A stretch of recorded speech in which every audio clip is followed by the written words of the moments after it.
Hello there. Are you dealing with feelings of loneliness? I talked to you the other day about embracing the changing of the season and how I had struggled with that myself and how I learned that it was connected to going inside and the trauma of last year in the fall when we had just gotten past all the shelter-in-place things, but COVID numbers were going up, and going inside in the fall felt like it was going into isolation, and I was feeling that undercurrent this year when that wasn't true. What those feelings can foster in us are feelings of loneliness. Going into isolation, we feel like it. Going inside when we can't be outside, we feel separated from everyone else. But loneliness isn't about being alone. There's one thing I want you to know about loneliness, and then I want to share some things with you of what you can do when you're dealing with feelings of loneliness. I've dealt with loneliness. Everyone has dealt with loneliness. Loneliness is horribly painful. And many times loneliness is brought on by a loss of some sort, but not always. Sometimes we are just overthinking things and we get into self-defeating behaviors or thoughts or self-pity. Many things can lead to it. But the one thing I want you to know about the feeling of loneliness is it has nothing to do with our circumstances. Loneliness is an internal thing. It's something going on inside of us. When we are dealing with loneliness, it's going on inside of us. But the good thing about that is because it's going on inside of us, we have the power to do something about it. And when this happens, when we have these feelings of loneliness, there are a few things we can do. There are many things we can do, but I want to just give you a couple. One is to think about what you're thinking about. Why are you feeling lonely? Because loneliness is a feeling, and that feeling that's feeling painful is identifying a need. You have a need that is not being met, and that's why you are feeling that feeling. And so the one thing you can do with that is to identify what is the need that's not getting met. It's an internal thing of a need not being met. And for you to know that, that's all it is. And that might sound like I'm belittling it, but I am not belittling it at all. It's simple, but it's not easy. There's a big difference between simple and easy.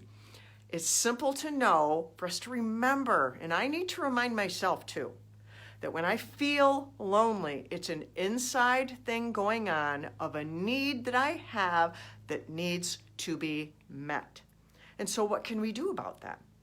Many things. One is we can choose to do something about it. That might sound super simple and super silly, but if we don't choose to do that, that's when we get into self-pity and our emotions start digging a hole, and it can lead to a whole lot of not good. So we need to pick ourselves. We need to choose to do something for ourselves, choose to take an action, say, hey, I'm feeling this loneliness and I need to do something about it. So that's the first step, is to do that. The second thing is, what does it need and how can you get it met? Maybe you need connection with someone. Reach out to someone, give someone a phone call a friend, call a relative, log into one of your groups on Facebook, or if you're in a forum online somewhere else, connect with someone, call someone, connect, reach out and connect to someone. A second thing you can do is if you're like, well, I don't want to call anybody I know. Well, then try and reconnect with someone that maybe you knew in your past. Did you go to camp growing up? Did you have a sorority, or what are the guys' things called when they're in that? So you were on a team of some sort. Reach and see if you can find someone, reconnect to someone that you connected with well earlier in your life. And something else you can do is you can volunteer for something. What's something that matters to you, that you care about? Do you care about animals? Do you care about children? Do you care about health? What is it you care about, and what can you do about that? You can volunteer for something because that gives you something to do, but it also puts you around new people and you can find a new way to connect. And another thing you can do is look for events. Now that we aren't stuck in our houses, there's events. I have an event coming this weekend, and the weekend after that, I have an author fair. There's a vendor show. There's craft shows going on.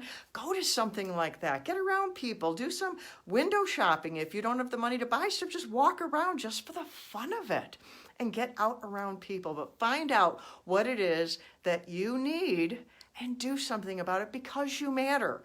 I love you. I'm that lady on the internet who loves you, and I implore you to do something about it. Don't let the loneliness grow roots and turn into some big dark tree in your life and bring such a big shadow in your life.